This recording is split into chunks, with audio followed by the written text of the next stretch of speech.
Oh, Chan's online. Oh wait, we need to get Chan in here. Snowmy, what's up, dude? You know, it's funny. You're asking for my help, but when I was on my knees 5 days ago asking for your help in Raid Shadow Legends, where were you? Listen, I've been in this situation before. Tell your Warlock to chase the Druid around, spamming exhaustion, and right-click him to break his durability. And when it gets low enough, and his gear is broken, he will die. Okay? I've been in this situation before.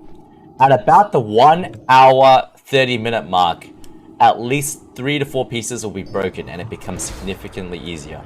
Alright? You got this, man. Get him. Get him. This is it. This is it, Drac. This is your time. He's got the fear. He trinketed. Oh, the NATO. The NATO. Get him. Get him, Drac. Get him. Oh, come on. Come on. Come on, Drac, please. Please end the suffering. End the suffering, please. Please. Yes! We did it! 12 rating! 12 rating! That was worth 1 hour 59 minutes. Hey guys, so welcome to a new PvP rogue tutorial series I'm doing with Bobka. So the goal of this series is to teach you PvP, rogue basics, from beginner up to a level where I feel that you are a competent rogue, you're a good rogue, someone that's capable of getting Gladiator. So the goal of this series is if you watch through and implement the steps step by step, you have a strong foundation, you know what you're doing, and you'll be able to reach your goal of Gladiator, which is the goal for most people in TBC. Now, if you guys don't know Bobka yet, Bobka is one of the best rogue PvPers in Classic right now. His 2s and 3s team are consistently ranked in the top 5, top 10-ish spots for the ladder right now. It's early season, I know, but he's a very, very good PvP rogue. So my goal of this series is to take all his knowledge, everything he knows, and basically get him to teach me how to PvP on the same level as him. So you guys will get to see my progress as well as I learn the steps that he's implementing. And basically I want to take all the knowledge in his brain and make it into easier to use guides for you, for me, for everyone that wants to learn to be a good rogue in PvP. So yeah, this is episode 1. As always, this video is supported by you guys on the Patreon. It means a lot to me that yeah, you guys are just supporting this dream of making really good high quality guides on YouTube with no clickbait, no BS, no nonsense thumbnails, just good high quality content. So if you like that and you want some extra perks, I do throw out extra perks. Like sometimes people ask for certain special profiles, or I throw in this series at least, you guys get some extra Gladdy skins and things like that. So I do perks for my Patreon supporters as well, as a thank you for helping support me and allowing me to make these videos. So thank you so much. If you would like to support, check out the link in the description below, and let's get into the video. Okay, welcome guys. So this is a new PvP series me and Bobka have been planning for a while now. We actually planned this starting from Classic, but this series is supposed to be kind of everything you need to know to PvP as a rogue. So we're going to start with basics and we're going to work our way up to everything from arena comms to more in-depth advanced strategies and things like that. But this episode, for episode 1, is just going to be kind of everything you need to know to get started and set up and get up and running in arena, so that you at least have the foundation and the basics set up properly for yourself. And then episode 2, 3, 4, etc. We're going to do this every week until we basically go through everything hopefully everything you need to know to be a solid PvP rogue. And yes, these will all be rank 1 for sure. Yeah, all rank 1s, guaranteed. Yep. And yeah, this is going to be on YouTube for people that are asking. Yeah, this will be YouTube. I'll edit them down. There will be a separate page on my website as well where you can find like Bobka's links and any things we talk about. Like, for example, we're going to talk about macros and talents and gear and all this other stuff. All of that will have a separate website page as well. So when the YouTube video comes out, it will have a website page on my website with the guides and everything nicely sorted for you guys as well. So yeah, you don't have to worry about taking notes and such. I will be doing the notes for you guys when the YouTube video comes out. But yeah, what's up, Bobka? How are you doing today? Hello. I'm doing well. Thank you for having me. How are you doing? Yeah, so for people that don't know Bobka, he's pretty much a very you pretty much focus mostly on PvP. I feel like you PvP and then you PvE on the side, but like PvP is your main focus. You've been PvPing Yeah, the I mean, most I part. feel that I kind of like to have both sides of. I mean, to play both, sides of the game, and I feel that pushing in PVE and PvP is also super fun to get high rank in both, and I feel that also it's really good to do PVE as a rogue if you want to get better in the PvP because there is a lot of useful piece of gear that you're gonna get from raiding. So I feel that it's super important to do in TBC Yeah. if you guys want to achieve high rating and have an edge on people. Yeah, well, I mean, gear is something we'll talk about today as well because that's a Hmm. interesting thing. Rogues are one of the classes that actually do use a lot of PvE gear. Some classes I think don't we are really want it, one, yes. but yeah, I feel that like we are one of the class that use the most PVE gear in a TBC for a PvP. Yeah. Because there's no other really I mean classes. I mean, maybe warriors for weapons. Warlocks are going with full PvP gear. Mage, they have like some really good trinkets. They have some really good offense from PvE, but it's mostly all PvP gear. And then hunters, maybe I guess they can use. I mean, right now hunters are like using their old beast lord set, so they're definitely the lords of a PVE gear. But I kind of feel that like later in the season, rogues are definitely the class using the most PvE gear. yeah, especially once we start getting warglaves later on in the Oh, following seasons and stuff, right? yes. Yeah, you got to start your own guild like Bobka. That's the key. I've seen so many rogues actually who started up their own guilds because it's so hard to get a No. rogue It spot. was not about glaives. It was about like friendship. I wanted to play with my friends and chill, and then glaives is like a bonus. I would say. Same thing for snuts, I'm sure, and all the rogues that are starting Well, I think Snuts their own guild. and a bunch of I think it was like Van Rookie wanted to be in Savix's guild as well, but it's just like spots are so hard to come by, like in a lot of Yes, places. Like rating in TBC is definitely like smaller than classic, so yeah, a lot of people were homeless in terms of like guilds. So, yeah, but yeah, me, Savix, Nuts, and many other rogues, I'm sure that they started their own guild, but it's also a lot of work to deal with like a whole guild. So, oh yeah, but yeah, it's it's definitely worth it though. a lot of work. But yeah. To finish the intro on Bobka, you've been PvPing for God knows how long. You I think most people probably know you because you did a lot of the dueling tournaments in I Classic did as a lot of well. like PvP in classic, true. Yeah. I mean, look, I think that like in terms of like retail PvP, and like private server PvP on like Rat or TBC, I'm definitely not like a top world class rogue, but I'm like a classic like rogue that is doing pretty well right now in TBC, and I'm like on the air with you, to share some knowledge, but we stay super humble. Um, we are doing good, but I'm only a classic rogue that's transitioning to like TBC and that will share with other classic rogue, how to perform well in TBC. Yeah. Yeah, well, I mean, your twos team is doing pretty well right now. You're rank 3, but obviously this is early season. Everyone's still Yeah, this climbing is and early season. such. People Yeah. are still climbing. Last night we were like rank 3 in threes also, but we had a pretty bad session, so we tanked I think rank 7. But yeah, I mean we're like top like 5 or 10 in both brackets since pretty much start. Hopefully we can keep those rating up, but there's a lot of like people that are gearing up right now and a lot of like top like rank 1 players that are not even like max level yet. So like these rankings will be definitely like totally different in like a month or 2 months or when the season 1 will end for sure. So this is not really a good show of your skill, but I mean I still feel that it like gives a good idea of where you're standing against amongst other player for sure right now. Yeah.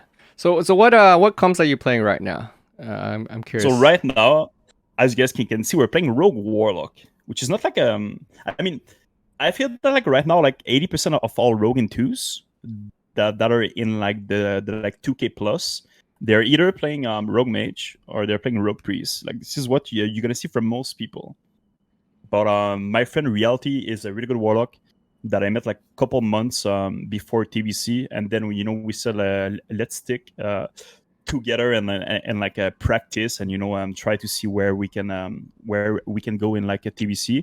So we chose to go with Roguelock main in twos, which is I think a really fun comp and a really strong comp when you know when to play it. But I feel it requires like a lot of coordination with your Warlock to make it like work in high ratings amongst like all the rogue mage, the rogue priest, and all the other twos.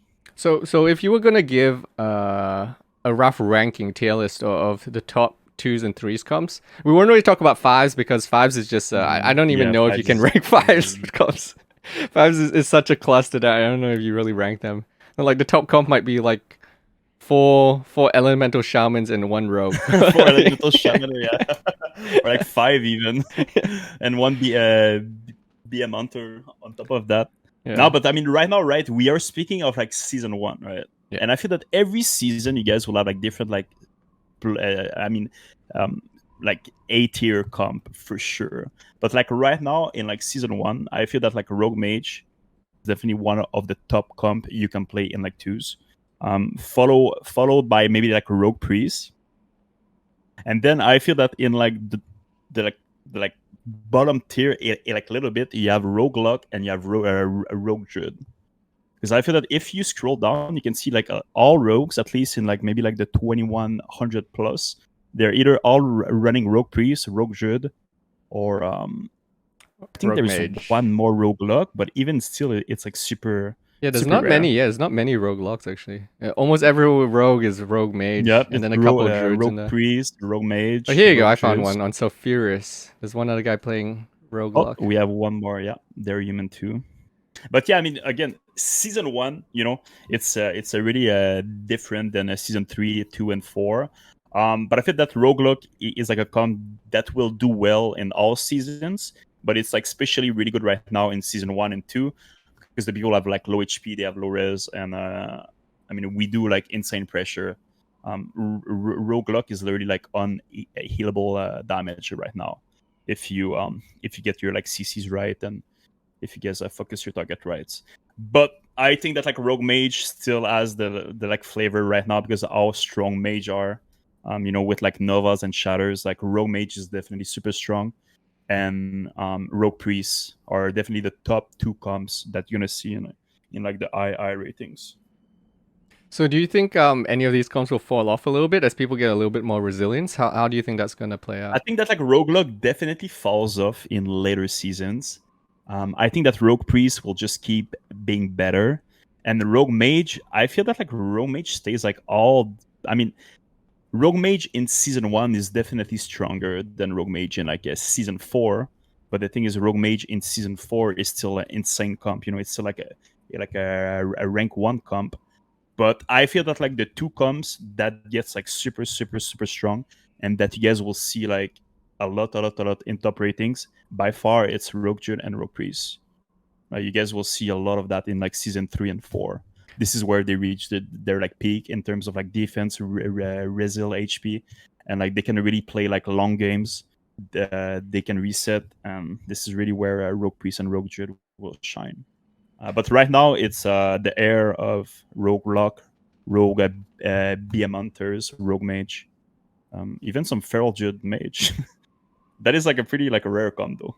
Yeah, You guys won't see that often. just the one, Soda Puffin and Zico. Yeah. But yeah, right now, definitely season 1, you know, double DPS. It's your time to play it in 2s. If you guys want to get your weapon rating, shoulder rating, if you guys even want to push for Gladiator, I feel that it's definitely the 2 right seasons to do it as a double DPS comp right now. I mean, I feel like double DPS.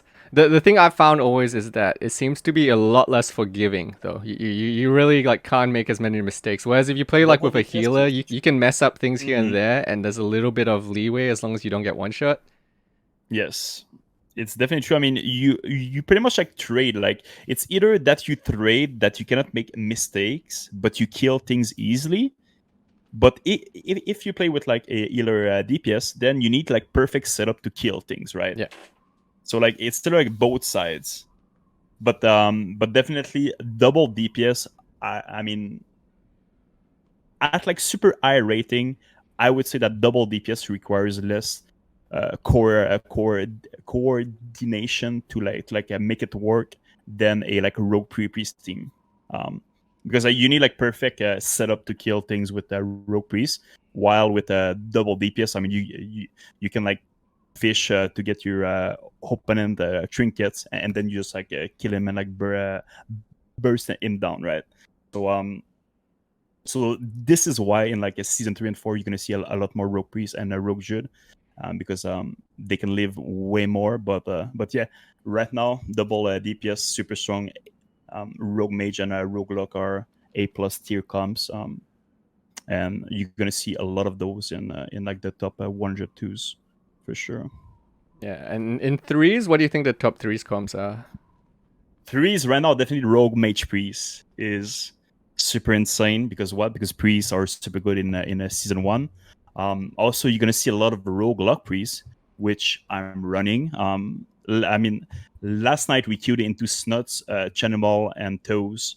Like for like a good like 7 games, we lost a lot of rating last night. We were actually like 22 45, and we queued into 2 teams. Also, like right now, when you're high rating, like queues are like maybe like 6 to 7 minute longs, and it's literally the 2 same team you queue into.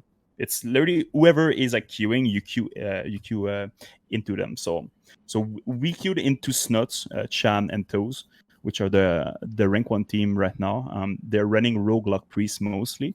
The Rogue Mage Priest and Rogue Luck Priest are definitely 2 super high tier comps right now because you do so much pressure, and you have a Priest, which is one of the best hitter in season 1, and then you have the Warlock and the Mage and the Rogue that you can multi-comp. But yeah, Rogue Mage Priest, Rogue Luck Priest, definitely some A+ tier comps. And also you might see some Tuck Cleave. And when I say Tuck Cleave, it is the Rogue, BM Hunter, and Priest. Because BM Hunter is absolutely insane DPS right now in threes. So you can even see like one at like 2202.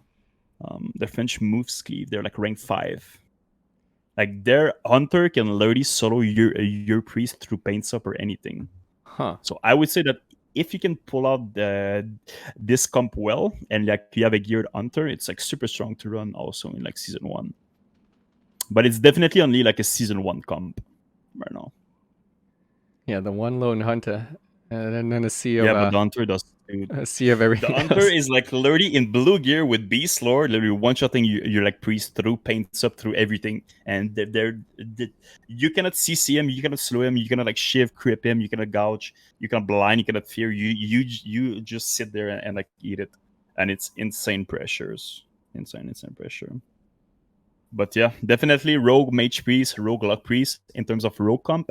You're gonna see a lot of those in the II tier ratings, and then later in like season 2, 3, and 4, the Rogue Luck Druid comp is starting to catch up and will be super strong.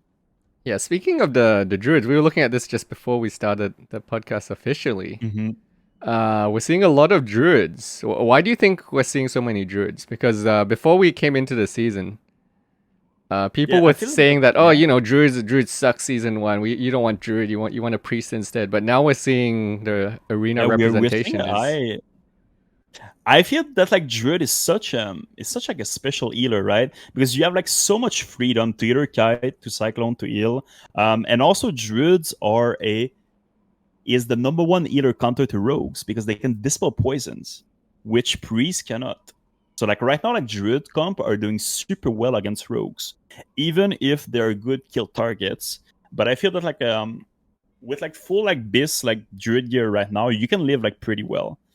But I feel that like we see a lot of like druids because they can counter rogues. With Fairy Fire, they have the Poison Dispel, they have Clones, they have Bash, they can like kite forever. While priests are pretty much just they cannot get dispels on like wounds, on like crippling. Like they're pretty much a like tanky like healer, but that will sit like all stuns, and that is also a really good kill target. So I feel that like druids right now are like doing well, and there's a lot of druids on the ladder because they're a good counter to rogues. Well, do you think? What do you think about the resilience playing in there? Because we know priests are really good, but right now no one has resilience. Do you think that's hurting the representation a bit?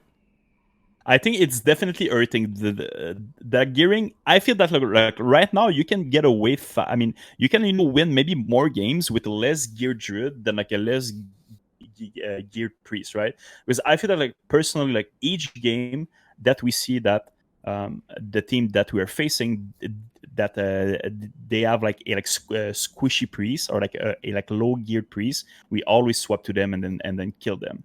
But I feel like a druid can like get away with kiting and like just going into is a travel form and just running, and it's like I feel it's easier for them to like get away with like low gear than it is with a priest right now, because priests are like literally going to be like your kill target for a lot of teams. Yeah.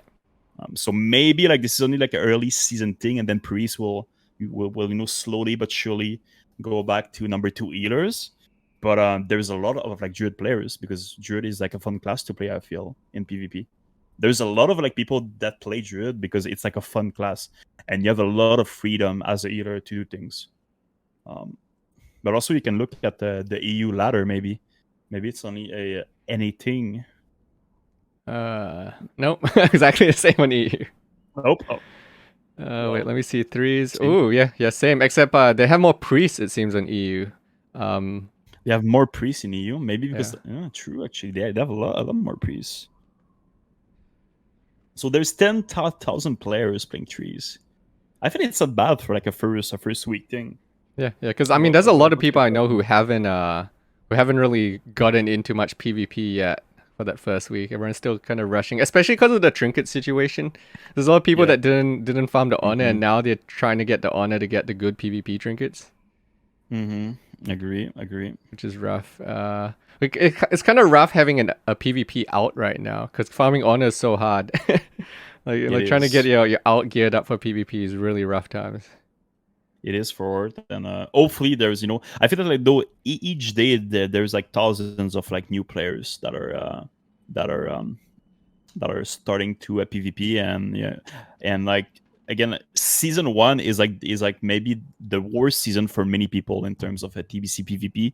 So I personally think that like in like season 2, 3, and 4, this is where we're gonna have like the higher representation of people. But yeah, rogues will definitely stay number 1 in terms of melee DPS for sure, and 2s and like 3s, because they're definitely one of the best class.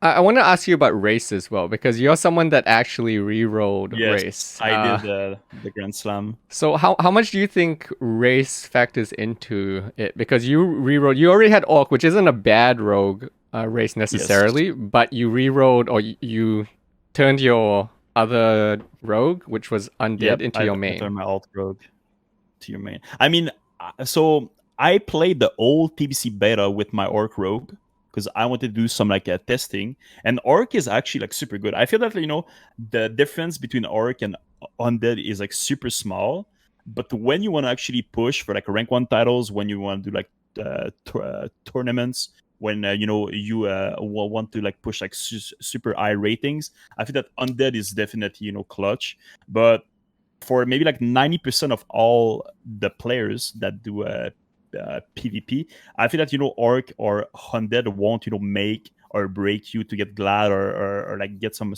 high rating. But in terms of like a rank 1 push, and pushing like for like the top 5 teams, top 10 teams, or like doing the Blizzard tournaments, Undead is definitely a must if you want to play on Horde, especially in like 3s where there's a lot of priests and a lot of like fears. Also, if you play a double DPS comp, I feel that will is really necessary, because there is like you have the warrior fear, you have the priest fear, you have the warlock fear, you have what's the hunter spell that puts you to sleep? They have a 8-second sleep that they can put on you. I mean, right now in like a season 1, since they're playing BM, you don't see that often, but in later seasons 3 and 4. All the hunters will be maybe a survival, so will can like be used to like break that. And I don't know, I feel that like will is such a important racial if you want to push for again for rank 1 or Glad titles, that it's like a must if you want to perform well. But Orc is still pretty good, because let's say that right now, right, I'm running a rogue log and we queue into rogue mage. I would 10,000 times rather be Orc into that comp. Even for a rogue druid, I would rather be Orc, because like the stun resistance can actually be super useful. But for all the the rogue priest, the priest warlock, the warlock druid, the rogue luck priest, the rogue mage priest. Undead is definitely better. But again, the difference is like super small, and I feel that it's only when you want to push for super high ratings that you should reroll. Yeah, it's only like the top 1% or whatever, or top 0.5% or top 0.5% that should care about that. Yep, definitely. But yeah, I actually switched from orc, but I'm leveling my orc right now, and I'm gonna be doing some 2s and 3s on him too, and people can see like the actual difference on extreme. But even with my orc on the TBC beta, we did actually like super well. So like your racial, don't make you a great rogue or like a great player, but it's definitely gonna come handy, on some like small details, where those like small details will actually give you win over like some really good teams also. But orc still super decent in my opinion. Okay, cool. I thought we'd cover your macros and hotkeys now, because getting set up with rogue, Jesus, there's so many macros and hotkeys for rogues. There's so many. I feel that there's definitely a lot, same for warlocks and same for like druids. But I feel that rogue, one thing that like adds a lot of keybinds is what you can do with your shadow steps and also your shiving macros. These are a lot of new keybinds that you need to put, like, because when you come from like classic, I feel that like rogue, we don't have binds in like classic. We're like actually one of like the maybe class with like the actual less binds in classic. But when it comes to TBC, we have a lot of keybinds to add, because we need to like add shiving macros, and then if you really want to do super good in 2s and 3s, you need to add your blind macros, you need to add your shadow step macros. But again, macros are like super personal, but yes, we have a lot of macros and keybinds to add. Okay, so I'm gonna grab the macros from your stream. Like, I mean, these are like the general macros, but you can have more and like less. But at least this is what I'm using right now. Yeah, it's a starter set, because I mean macros can get really. But macros can get super in deep with like modifiers, and you can have like crazy macros. But this is like at least the base of it. So we got spammable sap. So this is just your standard sap. Spammable sap to find players, in stealth, super important. I mean, I think that all rogues should have that since classic anyway. Yeah. If you play PvP in classic, you should have this. So it just targets, for people that want to know, this one basically just targets the closest target to you and saps them if you're just spamming it. Mm-hmm. Then we have Shadow Step Kick. Okay, so this is where it gets kind of like, all these ones after this is where it starts getting a little bit more fancy, because you have your normal basic macros, and then you have like 5,000 Shadow Step and blind arena 1, 2, 3s, and then focus things. This is where it gets kind of fancy. I haven't even set this up on my my other rogue yet, because I feel that like Shadow Step Kick is like a base one also, right? Because I feel that like kicking is like like base of 2s and like 3s. So definitely having a focus macro to put people in your focus, and then having your Shadow Step Kick is definitely like some of the first macros you guys should try to add in your rotations for sure. So this is Shadow Step Kick. Let me see, what does it do? So it's focus Shadow Step Kick. Yeah, it's always on like your focus. But I mean, maybe we could go more in like a order, right? You guys should definitely like first macro should be the focus macros. If you go, so you have like focus 1 to 3, and they're all bind to different keybinds. And I would recommend also like to put them into like quick and easy to access keybinds, because during one game, sometimes you can switch like 2 to 3 times from like your focus targets. So you want to have like some like, I don't know, like me personally, focus 1 is mouse wheel up, focus 2 is mouse wheel down, and focus 3 is like weird a little bit, but it's F3.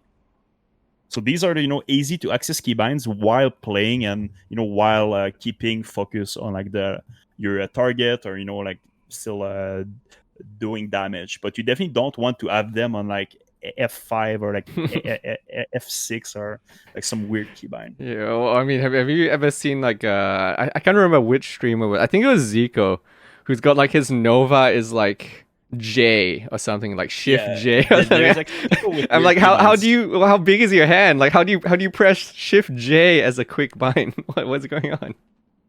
I mean, one of my keybind is like Shift and Y. Shift and Y. Control and Y. I feel like that's not too bad. Y is reachable. bad. Y is reachable. But then the Warlock that I actually play with, he has the most weird keybinds ever. His space bar is strafe right, and his caps lock is strafe left. What? Yes, and his jump is R. Wait, why? So why is jump? Wait, old.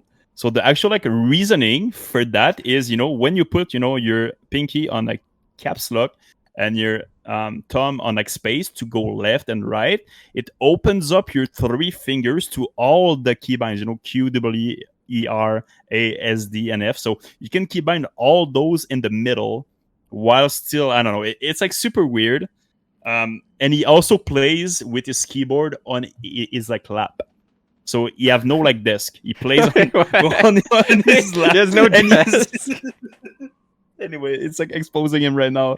But yeah, it's like literally the first time ever that I heard that someone was jumping with R and strafing left with caps lock and strafing right with spacebar to open his end to more keybinds. I know. I thought that this was actual like super funny. Anyway, it's like a small parenthesis. Yeah. Because people always ask me like what I bind stuff to, but I feel like the actual binding themselves is very personal. Yeah, it's so personal because people you can just have like taste and true.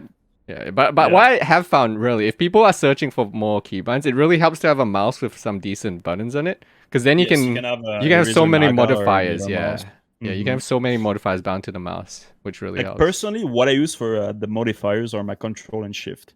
These are my 2 modifiers. You don't use alt? That I use, but I don't use alt. I don't know why, but I don't know. It feels weird to like use alt. So what I use is control shift, and then I have all my keys and all my letters, and I have actually not like a mouse with like buttons, but I don't use alt. No, I don't. I never got used to it. You want to hear something special too? I don't use Q and E as keybinds for whatever reason. What? Q and E are like the best ones. I never use them, so I don't know. It's like my brain. It's yeah. I don't use Q and E and alt, but I use like like Y, U. I use like 6, 7, F1 to like F5. But yeah, I don't know. I feel that again, it's such like a personal thing, right? Yeah. We all have different keybinds. Yeah, so we're gonna go through on the macros, but yeah, for people at home, you have to find what works for you really for keybind. Some people just have like big hands as well. If you have like really big hands, it opens up a lot of other buttons. Like if you're a Zico with size 20 hands. True. But especially for the focus one, try to have like some quick and easy to access keybinds, because again, you need to change them during your match, so you need like to find some comfortable ones. So for your focuses, I assume you set up as soon as you the doors open on Arena, you already focus 1, 2, 3. Yeah, you look at either your Gladdy or whatever you're using for your frames. You can use S Arena also, but yeah, you pretty much. I mean, look, me again. It's like a mouse wheel up and down for 1, 2, and then I have F3 for 3. So I can change them like multiple times during a 3s or like a 2s game. Okay, so that's your basic focus, and then once you have that set up, I guess you have like your shadow step kick. So we go back up and here. And then once you have that, then you can move to like the second tier, which is a shadow step kick, which is a range kick, which is super important to face against any like any like mage team, any healer teams. I think that like shadow step kick should be a thing that to get used to it, because it's actually a combo that wins you game for sure. Okay, so we have your shadow step kick, then we have your blind, which is just blind arena. That you need to, because I've seen those are like 3 more quick. Yeah, I've seen people try to do mouse over blind, but I've never liked mouse over, because sometimes I feel like mouse over you just have it in the wrong spot slightly and then you blind the wrong thing every time. I actually don't like mouse over keybinds too. I mean, did I ever use mouse over? Maybe for classic, like a little bit, but I feel that like for I don't know, blind 1, 2, 3 is like way more simple and like quick and like clean, and Yeah, you're not gonna like you don't have the misclick. chance to Yeah. miss it or like misclick it or like with your mouse. Okay. So so those are like 3 more keybinds. Personally, mines are like Control R for 1, then Control T for 2, and Control Y for 3. So these are my 3, blind targets. Which, because I mean, you won't use them that much, because usually what you're gonna do is you're gonna have your focus frame, and you're gonna blind your focus target, right? Like maybe like at least like 60 to 70% of like all your like games, you're gonna use your like focus blind keybind. But in some games where you kind of need to switch your blind quick, and you want to blind 3 or blind 2 or 1, it's like a good way to get some like quick blinds. But those are like definitely maybe keybinds for like a like a little bit higher tier of like arena. Yeah. Do you have focus blind listed on here anywhere? Yes, I do. It must be on the bottom. It's down here. We'll get to that anyway. I'll go through these one by one, I guess. Then we have, let's see, what is this? Start attack Hamo. This is just base, Hamo. right? Everyone should have that. I think everybody should have that from Classic also. I think this is a really simple but really, really, really important macros, especially when like you switch target, and it's definitely super important one to have. If you guys don't have that, you should all have that. So for people who are wondering, this is basically just starts attack, so that if you don't have the energy or whatever, and when you swap to do Hamo, you just at least start attacking right away. Yeah, so this is the basic start attack Hamo macro. So this is similar to like your start attack backstab or start attack sinister strike that you have in PvE normally. Okay, then we have your shiv weapon swap.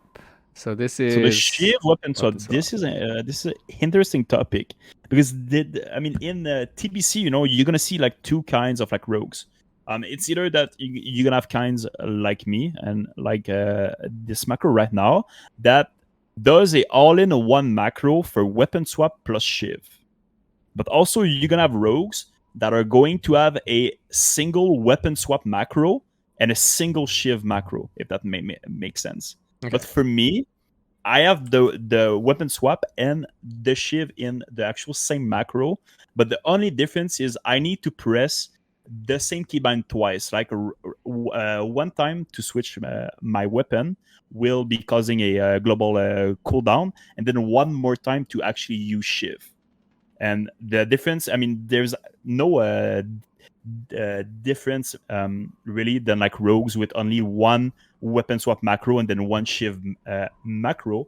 But we see like there's many rogues that use like this kind of like shiving macros, and then there's like people like Mir and some other like super good rogues that are using the weapon swap plus the single shiv keybind. But for me, I personally got used to like that one. So I'm using that one. How many shiv weapons do you actually have? Like shiv 1 is my shiving with crip dagger. So when I press it one time, it actually switch to my crippling weapon. Then when I press it again, it would shiv my target. So you have one for crippling, you have one for wound, which changes my weapon again. Then you have one for mind numbing, which is super useful against like priests and like mages. And then you have one for instant poison, which is a bonus one. You won't see that like on many rogues, but it's actually really useful when you're into a 1v1 against a rogue, and the rogue use some defensive cooldown. And when the rogue has actually crippling on him, you don't want to like shiv with like crip again, so you want to get some extra damage with your instant poisons. Ooh, so shiv 6 that's is super like sweaty. One that is like one that you're gonna pretty much only use versus rogue and only use in 1v1 situations to get extra damage. So it's like a super rare one. And then you have a weapon chain one. So that's 1, 2, 3, 4, and 5 different weapon for shiving. If you want to go to the super like sweaty route, but I would like recommend to start with like only like 2, right? You like pretty much 90% of all times you use only your crippling and then use only your wound. Like these are like your two main shiving slash. What are weapon you swapping using for macros. your shiv weapons, by the way? So shiving weapons, I mean, I'm pretty sure that like most rogue knows, but shiving costs 35 energy on like base cost. Yeah. So with a 1.5 speed weapon, your shiv is the normal cost. And then let's say that right now we have a 1.3 dagger. The 35 cost becomes a 33 cost. So every time that you slow your speed by 0.1 second, you save one energy on your cost of like shiving. So for crippling, I mean, usually you're gonna see most rogues, go with like 1.5 daggers or like 1.4, even 1.3, which are the slowest in the game right now. But like right now, we are in season 1, and like gearing is like a Yeah, little we, bit we, weird. we don't have like crazy amounts of stuff right now. So I got this from Karazhan, which is the Emerald Ripper, and she gives like good like stats. She give almost like 60 attack power. She has good damage also. So this is my crippling shiv, which right now with a 1.8 dagger, my 35 cost became 38 cost. But the thing is, I feel that like with shiv crip, like crip shiv is like maybe like a thing that you're gonna spam like once or twice in like a game. So I wouldn't mind not trading the like the +3 cost for higher damage and like better stats on my rogue. Then buying a green like fast dagger, or like spending my 20k on honor for like a fast dagger. So I personally made that call, but I feel that again, this is like a personal choice that you rogues can like make if like you want to have more damage, or like if you want to have like a cheaper shiving cost. Yeah, generally this is all yeah. these are like daggers, right? I assume it because they're just so plentiful. There's like 5,000 daggers that are fairly quick. There's And people with Latros because it's a 1.4 oh yeah, yes, sword. Latros as well. True. It's really good. Like I would definitely use a Latros for like your Crypt Shiv, but I got not lucky in Oh wait, all you my still BM not runs. have your Latros? I may or may not have not done BM for like a week, but I at least did it until look my reputation. I did a lot of a BM to almost max rep, and I never saw it drop like for like maybe like 25 to 30 runs. I didn't saw a single Latros drop. Oof, So I unfortunate. I gave up on that. But speaking of like good weapon to shiving, the Searing Sunblade, Yeah, which is super good. personally I think the quickest and the better dagger that you can get right now in terms of speed, in terms of stats, in terms of damage. This is my wound shiv cripping weapon, because wound is actually like a shiv macro that you're gonna spam a lot on all threes like games almost, and all like I mean each time that you guys have a healer teams, shiv crip wound is your best global to do a damage, because again wound poison Oh, reduce interesting. So when you're in the threes healer's versus a healer, you're DPS. just spamming shiv then. Yes, you want to get your 5 stack. This is your best DPS. This is better than spamming emo. You like wound poison, which each time that you apply your poison to your target, it's like a 10% reduced healing, stacks up to like 5 stacks. So you pretty much get the mortal strike on your target. So this is imperative to have. And I feel that like for wounds, you should have your fastest weapon should be your wound shiv macro, because it is pretty much the shiv macro that you're gonna spam the most in 3s, 5s, even in 2s against a healer DPS comp. So your fastest weapon should be your wound weapon. How many mongoose do you have, by the way? Because I just noticed Uh, all your weapons have mongoose on them, even your shiv weapons. So my PvP weapons, I have 3, and then for my offhand PV, I have 4 mongoose. Jesus So it was a Christ. pretty expensive. Yes, it was. But Well, mongoose is so good. Like I it's mean, now we know where your 35,000 gold went.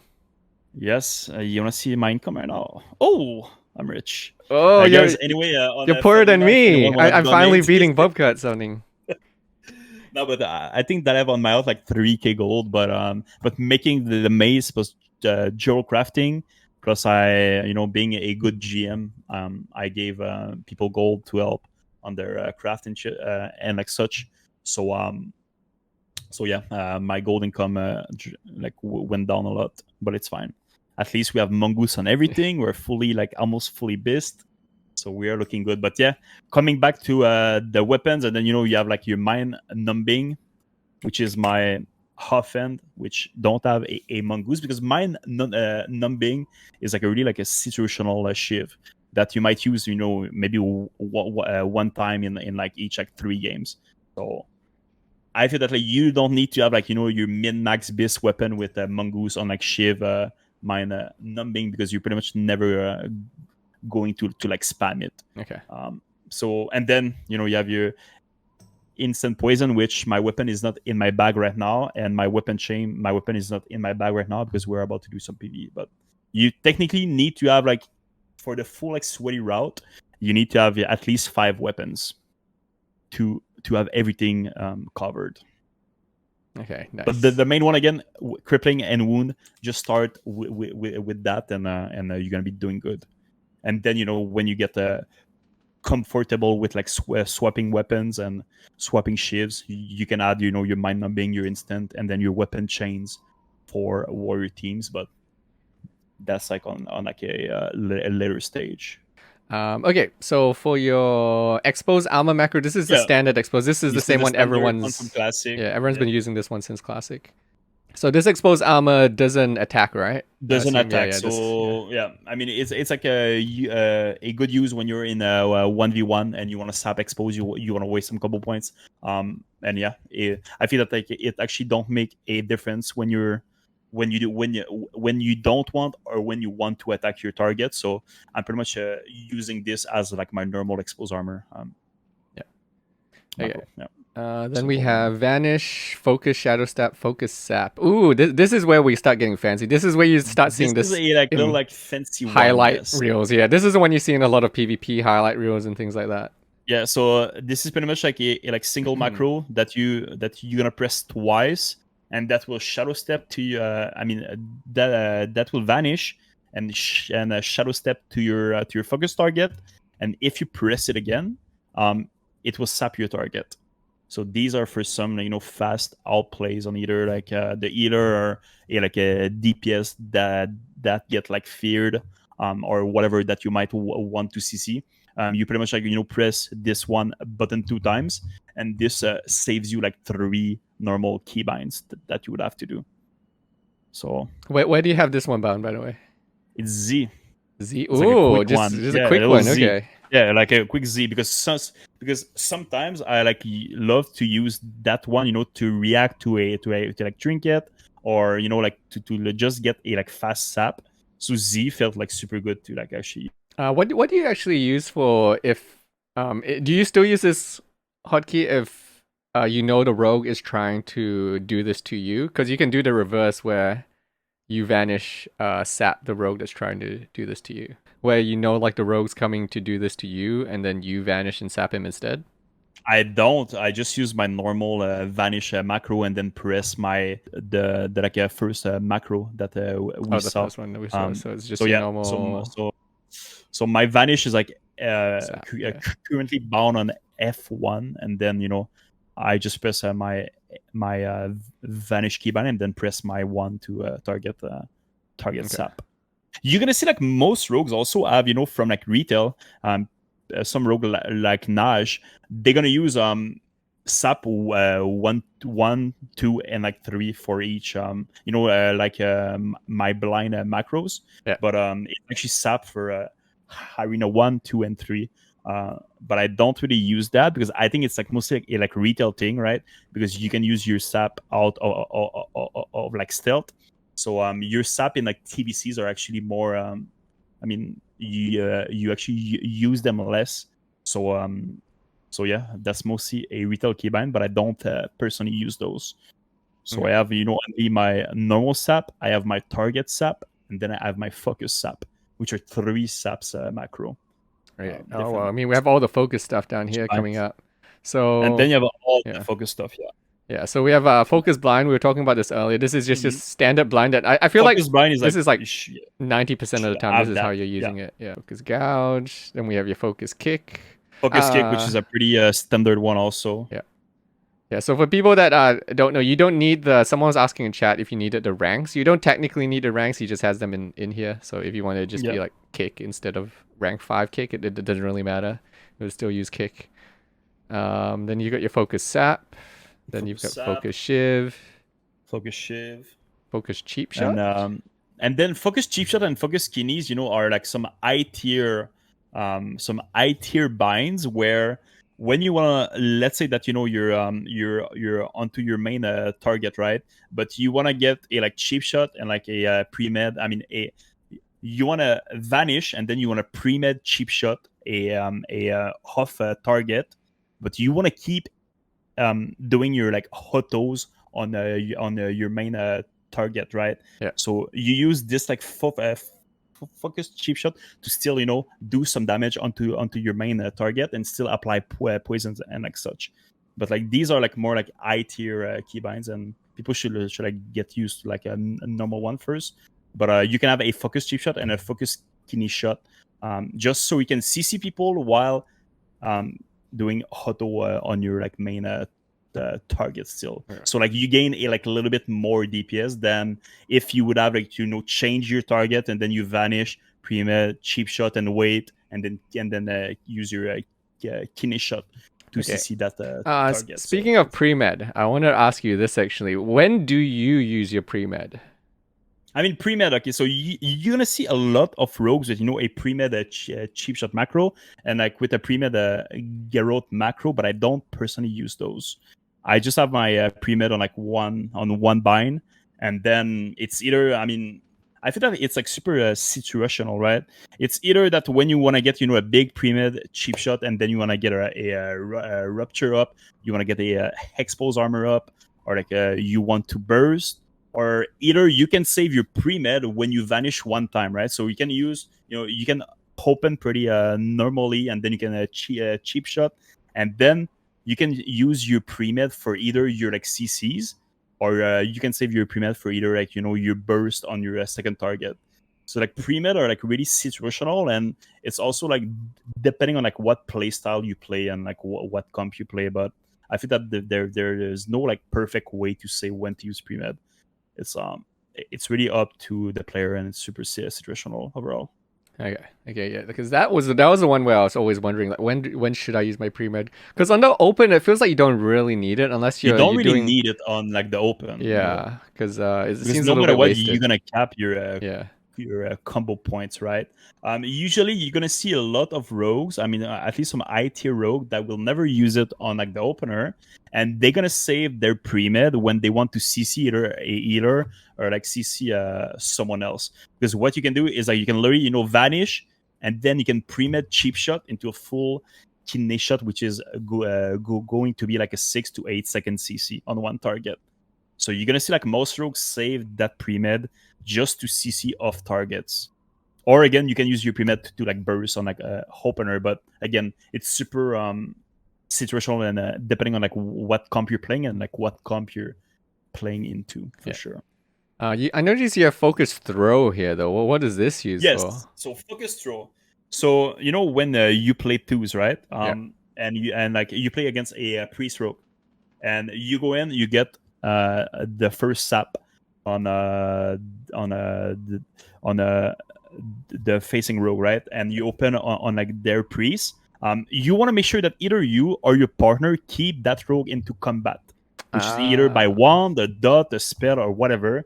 And a quick way to keep a rogue in combat to stop him from getting a free restealth is just to have a little like, you know, focus throw macro, and you press it once, and you make sure that the enemy rogue or whatever the healer or like or whatever thing it could be, you know, you can stop them from either drinking or getting a free restart on you and getting a reopen on you. Okay, nice. So that's like a super important like small detail too. Yeah, because I definitely do not have this. I should add this in. Yes. Focus throw. So focus throw, you just press one time, and then you make sure that, you know, you don't get cheap shotted, or you make sure that your enemy stays in combat. Okay, then you have Arena 1, 2, 3 Shadow Stat. So these are some pretty like So these are again, I think like I tier macros a like little bit, but this is to get a fast opener on the enemy rogue or druid or whatever. So these you can pretty much like spam them, and whenever you or your teammates will have that stealth class in like their range, you're gonna pretty much like instantly cheap shot them and shadow step and then cheap shot them like right off their opener. So this thing is like really good to counter open people. So when you play against a rogue mage, right? Yeah. And you play, okay, so let's say that I play a roguelock, right? And we queue into a rogue mage. Pretty much what I'm going to do is literally wait, and if like rogue is the arena 1 player, I'm gonna be pressing this one keybind right there, and as soon as rogue will either do either a cheap shot or whatever on my warlock, I'm gonna instantly jump on him and then stop him from whatever opener he's actually doing. That's so you can do good, that for like druids, you can do that for rogues, and I feel that this is like super important, especially in like season 1 when things are like so bursty now. It's really good counter opener. Yeah, so you're just sitting there spamming this while waiting. You just wait in like stealth, and you're pressing that. Yeah. It's super useful against rogue mage, especially in 2s, definitely. Okay, then you have what is this? Cast, arena, shadow step, cheap shot. Yeah, it's pretty much the same thing. Oh, same thing for 2 and 3. Okay. Yes. Okay, so this seems to be all your main macros. So these are like my main macros. Yeah. I want to go over just roughly what you use for PvP now. For your UI. Like what essential my stuff. UI, I kind of love to keep it simple, right? You're gonna see like some people in like either retail or even in now in a TBC with like maximum like things on like your like screen, but I personally kind of love to keep it simple. So what I use is I use some weak auras, especially the debuff on nameplates. Which are super good to keep track of your poisons or your stuns or your gouges, but also you can use big debuff. But I personally use weak aura that is debuff on nameplates. Okay. And then I use one weak aura for keeping track of what offhand I have in my end, right? Because like right now, let's say that I apply. It's actually not like showing, but let's say that this is my crippling offhand. I'm gonna go with my wound, and you guys will see the difference. So I feel that like this is a really useful one if you're like not used like too much to your weapons yet, right? Because you need to keep track of what weapon you have. So let's say that this is my my shiv with crippling. I actually see what weapon is in my offhand. This is my wound. I like know that this weapon is my wound poison offhand. So this one is to keep track of my current weapons, which I think is like super useful. But if you're using the single weapon swap macro with the like single shiv macro, you actually see on your bars what weapon you have. But for me, since we have the double ones, the double macro, which is the weapon swap into the weapon shiv macro, I actually use this little weak aura, but that's pretty regular. And I use omnibar. I think is really useful. I mean, the interesting thing is Gladdy even has that now as built in as well, where you can, Gladdy, you do have that built, but I kind of love to have them like on like a like different place than your arena frames. But again, I feel that that's a pretty personal thing. preference, yeah. But yeah, this. So my weak auras for the debuff on nameplates. This for enemy cooldowns. Also, I have a pretty handy weak aura, which is the war stance. It's Omnibud's nameplate, which actually, when you face warriors on top of their nameplates, let's see that I put. You can actually see what stance they are in right now. There's like there's a little battle stance or either a little defensive stance icon. So this is really, really, really good to know when to sap your warrior targets.